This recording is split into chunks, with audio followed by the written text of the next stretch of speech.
le porno fait des dégâts monstrueux chez des jeunes.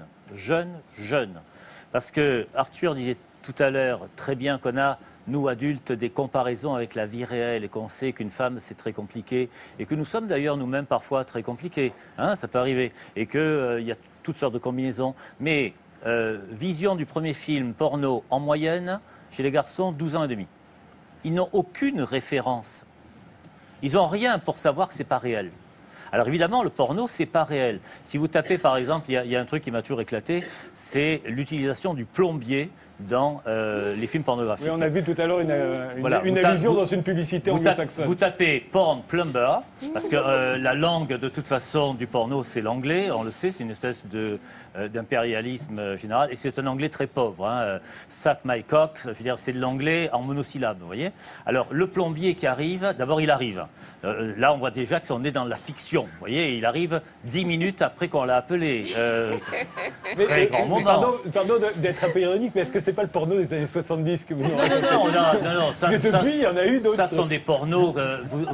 Vous tapez ça, vous avez plusieurs centaines de milliers d'entrées, si je puis ainsi m'exprimer, sur le plombier qui arrive, qui de surcroît est beau, qui a le t-shirt artistiquement déchiré, tout bien. Hein, mais le gosse de 12-13 ans, la fille de 14 ans, limite également, premier visionnage pour les filles. Ils ne savent pas que c'est pas vrai. Mais il tape plombier aussi. Ils croient effectivement que c'est ce qui se fait.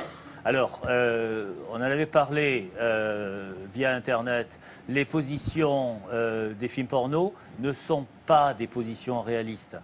En tout cas, ce ne sont pas des positions qui permettent 9 fois sur 10 à la fille de jouir. Vous ne pensez pas qu'aujourd'hui, les jeunes qui possèdent tous ces codes-là, les codes du porno, ils les maîtrisent beaucoup mieux que nous? Oui, mais ils maîtrisent aussi le code du fast-food et ils vont au fast-food. Oui, c'est exactement la même chose. C'est-à-dire qu'ils bouffent de la merde et ils regardent de la merde.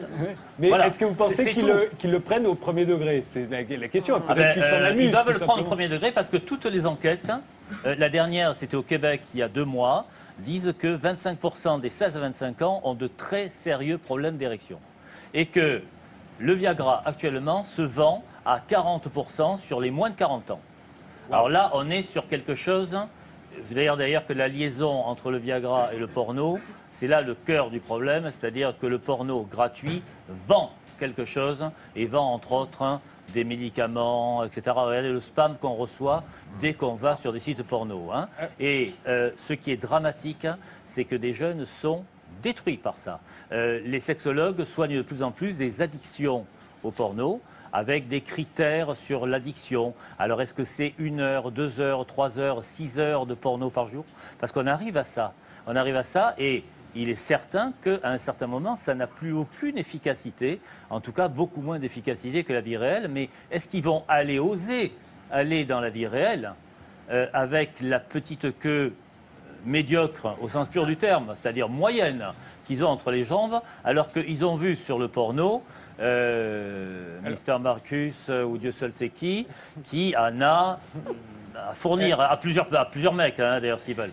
On pourra la découper et en faire plusieurs. Et de la même façon, vous avez aux États-Unis 15 000 filles mineures qui, chaque année, se font poser des prothèses mammaires pour ressembler aux stars du porno. Bon, rien que pour ça, ça mériterait d'être interdit et qu'on en revienne enfin aux 11 000 verges, aux 120 journées de Sodome, qui là sont des vrais livres qui donnent de vraies idées. Alors qu'on soit bien d'accord, moi je ne parle pas au nom des ligues de vertu, pas du tout, je parle au nom de la salubrité de l'érotisme.